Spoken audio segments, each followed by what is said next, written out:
Hello, I'm Sebastian. Welcome to Nine Nartree's podcast.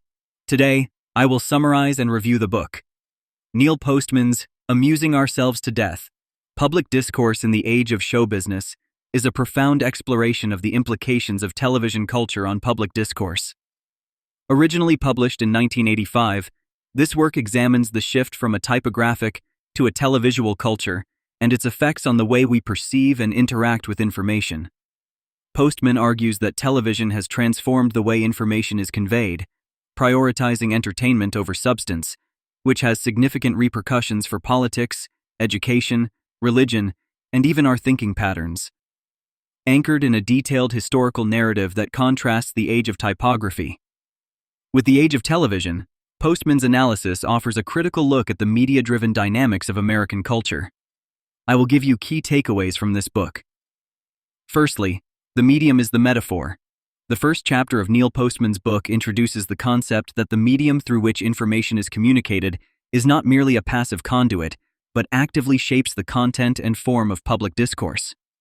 Postman expands on Marshall McLuhan's idea that the medium is the message, suggesting that different mediums prioritize different types of content and thus shape our understanding in profound ways. In the shift from print-based to image-based media, television, according to Postman, reduces the seriousness of discourse because it demands entertainment, not reflection.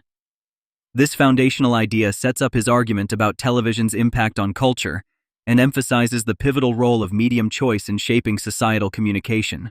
Secondly, typographic America, Postman reminisces about the 18th and 19th centuries, a period he terms typographic America, where print media such as pamphlets, books, and broadsides were predominant. During this era, an individual's ability to engage in complex thought and critical analysis was highly valued, attributing to a society that was better informed and more capable of sustained attention. The linchpin of this argument lies in how such a medium promoted rational and sequential thinking, critical for fostering public debate and discourse. Postman contrasts this with the age of television, where such cognitive abilities are no longer as necessary or valued, pointing out the diminishing depth in public conversations and the shift towards quick consumption of visual and emotional rather than intellectual content. Thirdly, the peekaboo world. In this critical examination of television's format and its capacity for distraction, Postman discusses what he calls the peekaboo world, where reality is presented in fragments, with no coherent narratives or contextual frameworks. These snippets of televised content are designed to capture immediate attention, but fail to allow for depth and continuity.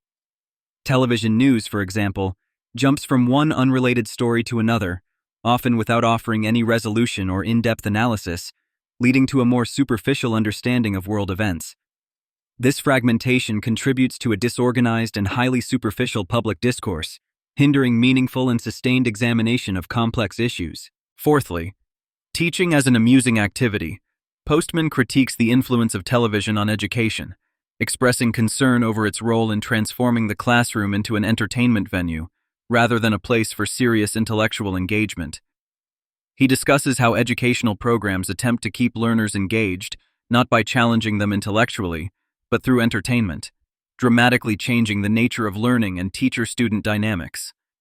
This shift, Postman argues, undermines the process of deep learning and critical thinking, essential tools for maintaining vibrant and healthy democratic institutions.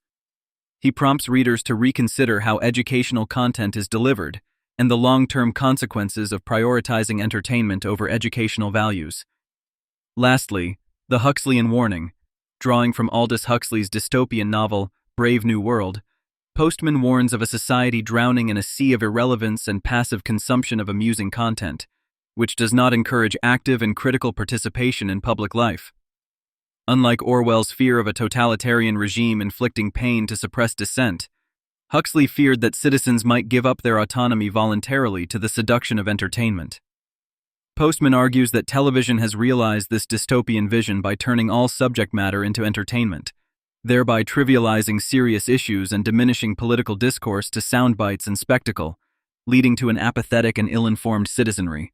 In conclusion, Neil Postman's Amusing Ourselves to Death is an essential read for educators, media professionals, policymakers, and anyone concerned about the impact of media on public discourse and thought.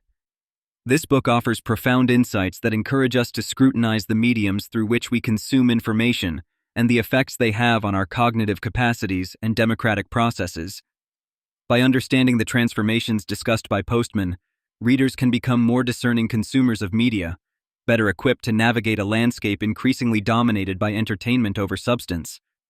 Ultimately, Amusing Ourselves to Death serves as a cautionary tale on the potential societal consequences of unchecked media influence, making it incredibly relevant in today's digital age. If you would like to support Neil Postman, you can buy the book through the Amazon link I've provided in the podcast description. After reading the book, please let me know what you think and share your thoughts. See you around.